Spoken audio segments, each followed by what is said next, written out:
Hello friends, कैसे हो आप सभी। आई होप आप सभी मस्त होंगे, अपनी अपनी पढ़ाई में व्यस्त होंगे। मैं सरस वंश कंपटीशन क्लासेज में आप सभी का स्वागत करती हूँ। फ्रेंड्स, हम लोग पॉलिटी पढ़ रहे थे जिसमें जो भाग 3 है वह कंप्लीट हो गया है और आज हम लोग भाग 4 के बारे में पढ़ेंगे। जो भाग 4 है इसमें राज्य के नीति निर्देशक तत्वों का वर्णन किया गया है, जो कि अनुच्छेद 36 से 51 तक है।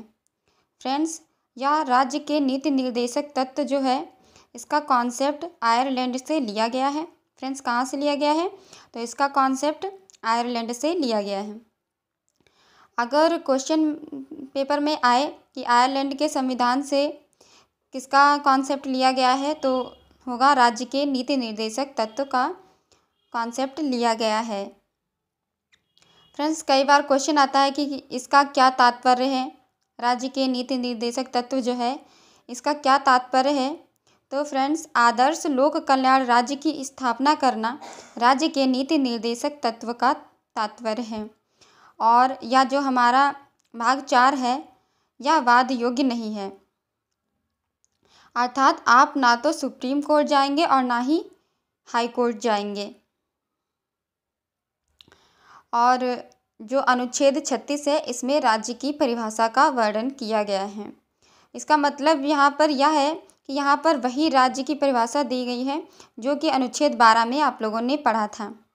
हमारा जो अनुच्छेद 37 है इसमें राज्य के नीति निर्देशक तत्व को न्यायालय द्वारा परिवर्तित नहीं किया जाएगा, ऐसा वर्णन किया गया है।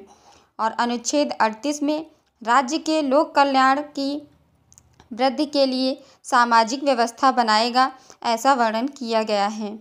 अनुच्छेद 39 में राज्य द्वारा अनुसरणीय नीति के सिद्धांत का वर्णन किया गया है।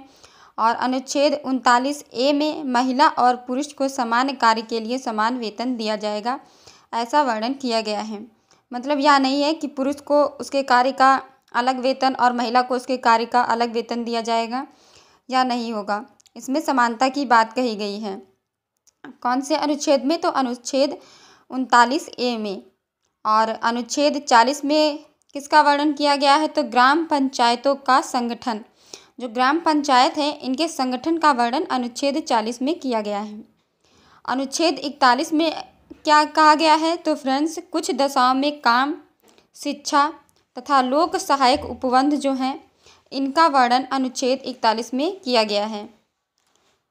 अनुच्छेद 42 में काम की न्याय संगत मानवोचित दशा तथा प्रसूति सहायता उपबंध का वर्णन किया गया है। और अनुच्छेद 43 में कर्मकारों के लिए निर्वाह मजदूरी का वर्णन किया गया है।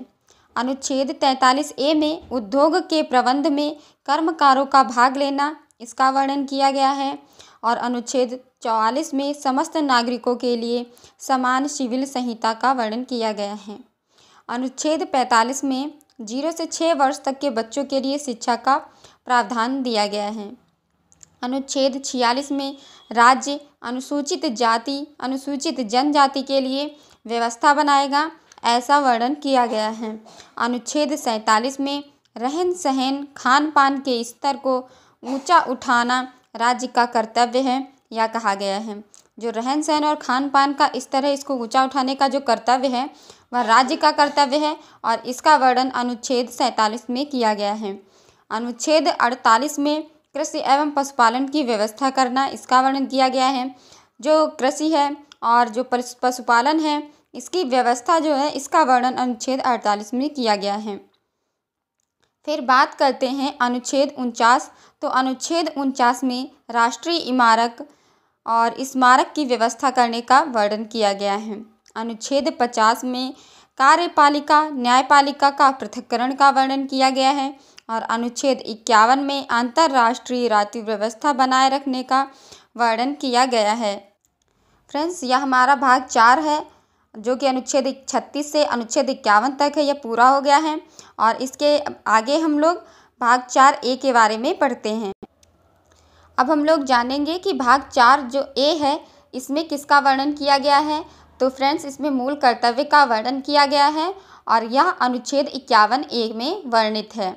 हमारे मूल कर्तव्य हैं इसका प्रावधान किया गया है और इसे सरदार स्वर्ण सिंह समिति के आधार पर जोड़ा गया। और यह 42वें संविधान संशोधन 1976 के द्वारा जोड़ा गया है। फ्रेंड्स, वर्तमान में अगर पूछा जाए कि हमारे मूल कर्तव्य कितने हैं, तो वर्तमान में हमारे मूल कर्तव्य जो हैं वो 11 हैं। अब हम लोग बात करते हैं भाग 5 के बारे में। तो फ्रेंड्स, जो भाग 5 है इसमें संघ का वर्णन किया गया है और यह अनुच्छेद 52 से 151 तक है। और इसमें राष्ट्रपति के बारे में वर्णन किया गया है और इसकी अगर ट्रिक देखें तो पकानी कोका दुओ दुसम या इसकी ट्रिक है। यानी इसमें जो है जो हमारा अनुच्छेद 52 है, पा से पद और का से कार्यपालिका प्रधान, नी से निर्वाचन, को से कोटा, का से कार्यपाल, दा से दोबारा निर्वाचन, यो से योग्यता, दा से दशा, सा से शपथ और मा से महाभियोग। यह जो है इसमें राष्ट्रपति के पद, कार्यपालिका और निर्वाचन का वर्णन किया गया है और यह 52, 53, 54, 55, 56, 57, 58, 59, 60 और 61 में वर्णित है। अब हम लोग बात करते हैं अनुच्छेद 52। जो अनुच्छेद 52 है इसमें राष्ट्रपति के पद का प्रावधान है और अनुच्छेद 53 में संघ की कार्यपालिका का प्रमुख राष्ट्रपति होगा, ऐसा कहा गया है। मतलब हमारी जो संघ की कार्यपालिका है इसका अगर प्रमुख पूछा जाए तो इसका प्रमुख हमारा राष्ट्रपति होगा और इसका वर्णन अनुच्छेद 53 में है। बात करते हैं कि राष्ट्रपति का निर्वाचन कैसे होता है। तो राष्ट्रपति का निर्वाचन 3 निर्वाचक मंडल भाग लेते हैं।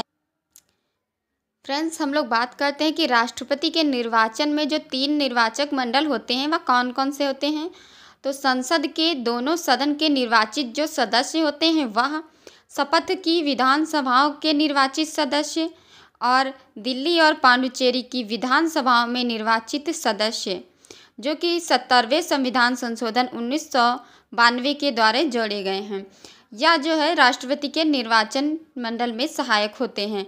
फ्रेंड्स, आज का टॉपिक हम यहीं पे समाप्त करते हैं और अगले टॉपिक में हम लोग इसके मनोनयन, कार्यकाल और निर्वाचन के बारे में पढ़ेंगे और जानेंगे कि राष्ट्रपति की क्या योग्यताएं हैं, क्या इसमें शर्तें लागू होंगी और महाभियोग और राष्ट्रपति के अधिकार आदि राष्ट्रपति के बारे में और चर्चा करेंगे। और आज का हम लोग सेशन यहीं पे समाप्त करते हैं।